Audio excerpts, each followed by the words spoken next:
समझ नहीं आ रहा अपने सैलरी इंक्रीमेंट का क्या करूं। बेटा इतना क्या सोच रहा है? अपने म्यूचुअल फंड्स के एसआईपी का टॉपअप करा ले। This is the right time. क्या? समझ में नहीं आया। बेटा इतना क्या सोच रहा है? अपने म्यूचुअल फंड्स का एसआईपी टॉपअप करा ले। This is the right time. अब समझा।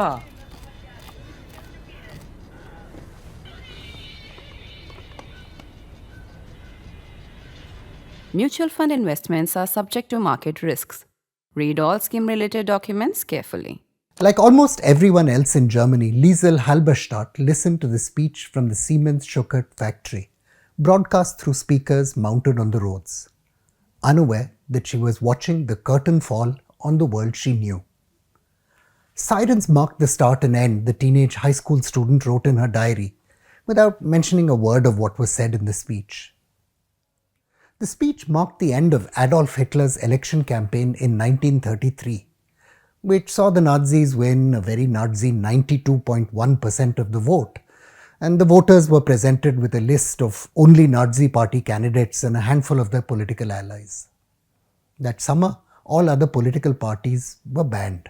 The conflict and hatred between nations is sowed by particular interested parties, Hitler declaimed in that speech. It is a group of people who make their home everywhere and nowhere, who live in Berlin today, Brussels tomorrow, Paris the day after that, and then again in Prague, Vienna and London, who feel at home everywhere. From the crowd, someone helpfully shouted out what Hitler meant. The Jews. Today, the answer might be the immigrants. This week, for the first time since the elections of 1932, the last free exercise the country would see until after the Second World War, a far-right party has become the second largest formation in Germany's parliament. Then, the Nazis had won 18.3% of the vote and 117 seats. This time, Alternative for Deutschland, the AfD, or Alternative for Germany, took very interestingly similar numbers, 20.8% of the vote and 152 seats. True, there was no Elon Musk-like figure to make a congratulatory call to the Nazis. Liesel Halberstadt, by the way, survived the Bergen-Belsen concentration camp and migrated to the United States after the end of the Second World War, passing away in 1993 at the age of 77. The great American writer Mark Twain is often incorrectly credited with the observation that history does not repeat itself, but it often rhymes.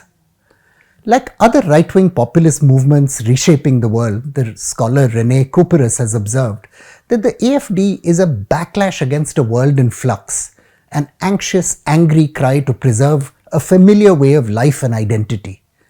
It is a protest against threats from outside, he writes, and at the same time an alarm signal that the existing political and social system is failing to represent people.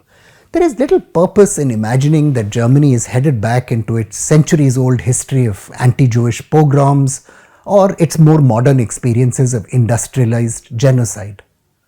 Almost certainly, nothing of the kind is going to happen. Yet, the rise of the AfD raises very serious questions about the growing challenges to the democratic structure of Europe and the United States. Let's begin here. The AfD clearly contains a core of unreconstructed Nazism. The party's propaganda, indeed, celebrates this. Leaked emails from current party leader Alice Weidel, dating back to 2013 when she worked at the finance giant Alliance, condemned Germany's leadership for being, quotes, puppets of the World War II allies. The reason we are overrun by culturally foreign people such as Arabs, Sinti and Roma is the systematic destruction of civil society as a possible counterweight from the enemies of the Constitution by whom we are governed, she ranted. Eberhard Gauland, another key AfD leader, infamously claimed that while Germans might venerate mixed-race football icon Jerome Boateng, they wouldn't want him as a neighbor. Later, he asserted that Germans even had a right to be proud of the soldiers who fought in the Second World War, holding up the Nazi regime and committing war crimes across Europe.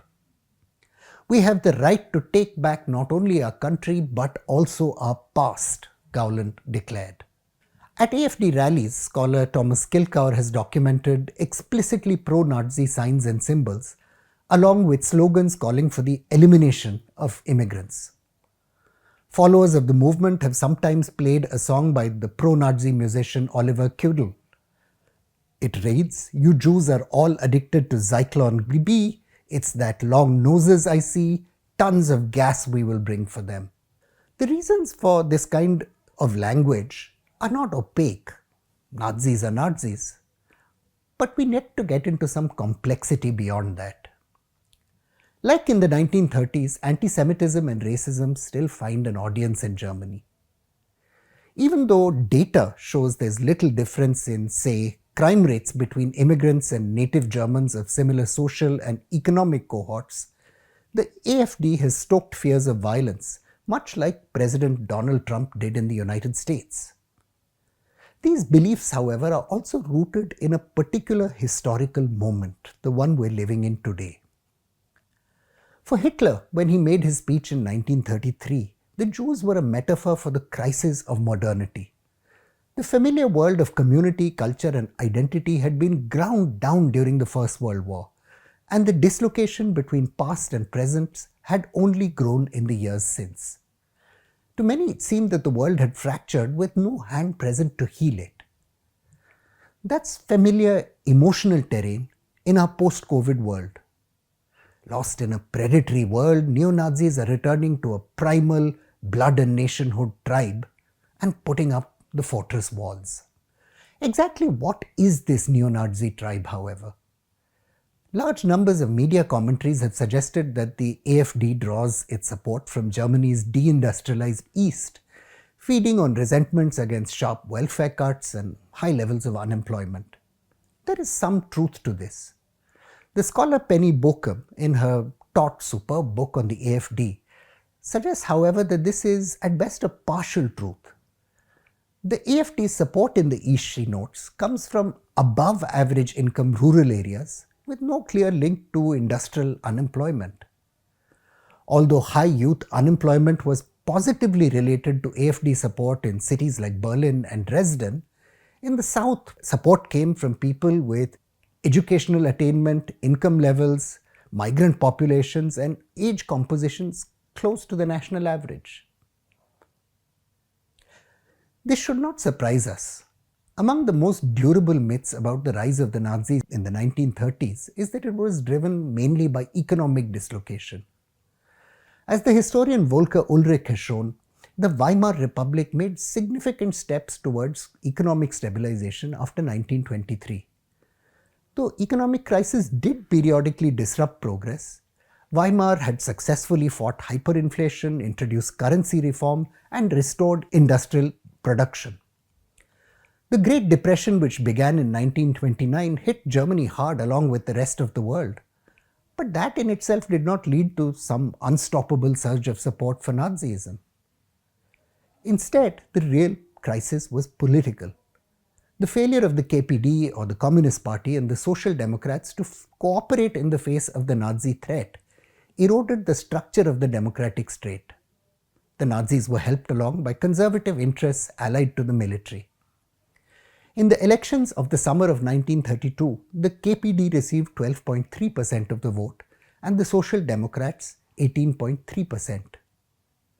The Nazis, despite their momentum, fell well short of a majority with 37.7%. There have been troubling signs in Germany that the centre-right and liberals are willing to repeat these mistakes. In 2020, lawmakers from the Christian Democratic Union Party voted with the AfD to dislodge left-wing Thuringia provincial premier Bodo Ramelow.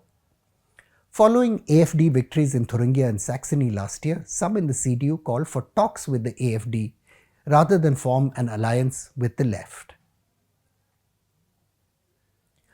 Across Europe, this shows us the old liberal political establishment, left or centre-right, appears to have lost the imagination and energy to address the enormous dislocation their voters face. Instead of engaging in a sensible discussion of what levels of migration are necessary and why, analysts Christina Simonsen and Tobias Widman note that all we're left with is some moralizing. Few ideas for economic rejuvenation and the reconstruction of decaying social security infrastructure are being articulated by mainstream parties. The young and the very old are both angry. This vacuum breeds space for populist politicians who preach the second coming of times of glory past, forged through primal ties of blood and culture. Germany's election results are alarming, but not because of the spectre of a second Auschwitz or a coming age of Nazi terror. The rise of the AfD demonstrates that the liberal order in Europe is on the edge of imploding, not because of external threats, but because of its bankruptcy of imagination. I'm Praveen Swami, and I'm a consulting editor for ThePrint. Thank you for watching this episode of Security Code.